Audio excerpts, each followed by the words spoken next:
Marc Marquez has once again proven that his greatest strength is not only raw speed, but an extraordinary ability to read people, teams, and timing. His arrival at the Ducati factory squad has reshaped the internal balance of power in MotoGP, and the consequences could be profound for Francesco Bagnaia as the championship approaches a decisive crossroads ahead of the 2026 season. The 2025 MotoGP campaign was nothing short of flawless for Marquez. In his first full season as a factory Ducati rider, the 8-time world champion delivered a level of dominance that few believed was still possible at this stage of his career. With 15 podiums and an astonishing 11 Grand Prix victories, Marquez sealed his 7th Premier Class world title with remarkable authority. Crucially, he wrapped up the championship early at Motegi, with 5 rounds still remaining on the calendar. That alone sent a powerful message through the paddock. Marc Marquez was not simply back, he was fully reborn. Even a heavy crash at Mandalika that resulted in injury and forced him to end his season prematurely could not alter the final outcome. The title was already beyond reach, his legacy for 2025 firmly secured.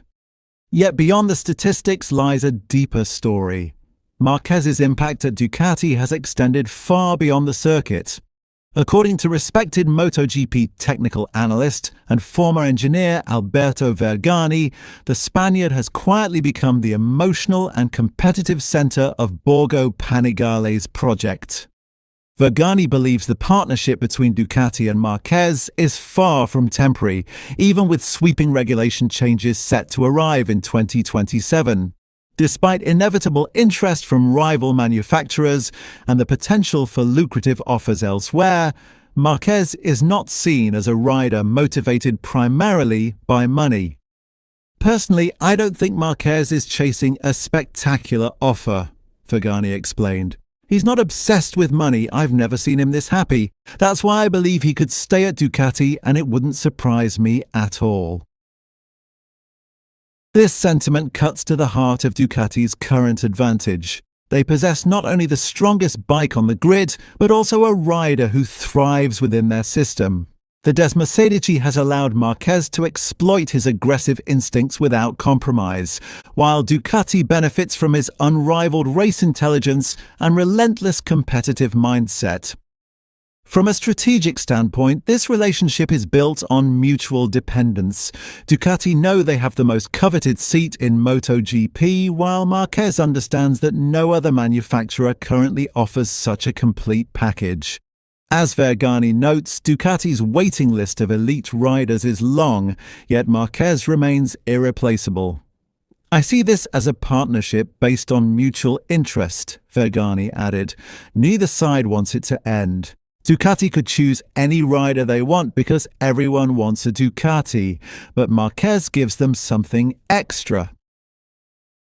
That extra may be precisely what places Francesco Bagnaia in an increasingly uncomfortable position. Once the undisputed leader of the factory Ducati squad, Bagnaia now finds himself overshadowed, not necessarily due to poor performance, but because Marquez has captured the hearts and minds of everyone within the team. According to Vergani, the Italian is no longer perceived as the unquestioned king of Ducati. I don't know what will happen to Bagnaia in the future, he admitted. He is clearly no longer the king here. Marquez makes everyone fall in love with him. He's incredibly strong, and above all, he's a true champion. Bagnaia's 2025 season was far from disastrous, yet it lacked the defining moments needed to counterbalance Marquez's aura.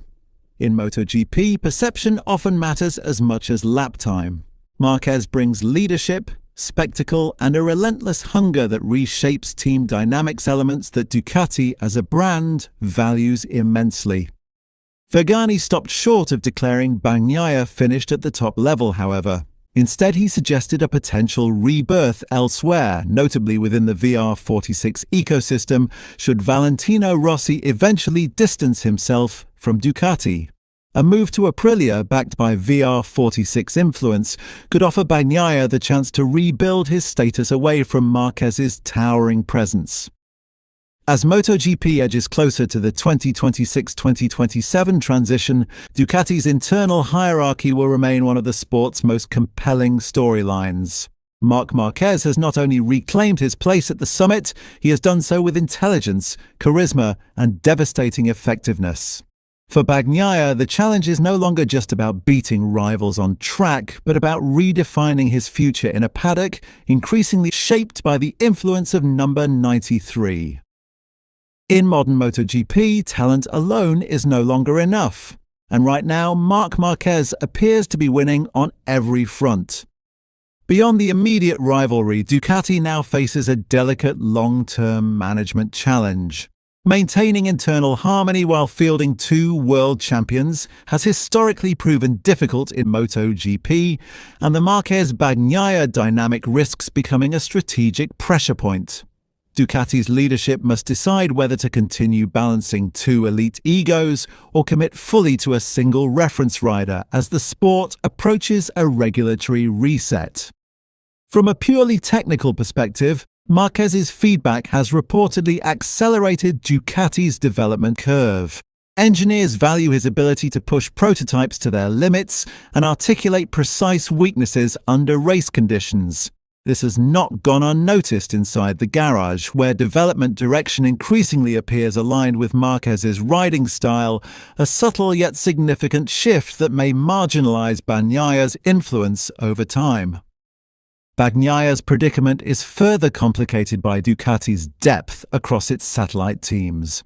With emerging talent continuously knocking on the door, Ducati possesses unprecedented leverage. The factory squad is no longer built around loyalty or tenure, but around maximizing championship probability. In such an environment, even a multiple-time title contender like Bagnaia is not immune to strategic recalculation. The looming 2027 regulations add another layer of uncertainty. Smaller engines, revised aerodynamics, and cost controls will reset competitive hierarchies across the grid. Ducati may view Marquez as the ideal rider to navigate such a transition, a proven problem solver who has succeeded under multiple rule eras. Bagnaia, by contrast, has built his success largely within Ducati's current technical philosophy, which may or may not translate as effectively under new constraints. Commercial considerations also play a growing role. Marquez remains MotoGP's most marketable figure, particularly in global markets where Ducati continues to expand its brand. Sponsorship appeal, media visibility, and fan engagement are intangible assets that influence factory decisions behind closed doors. In this respect, Marquez offers Ducati value that extends far beyond lap times and trophies.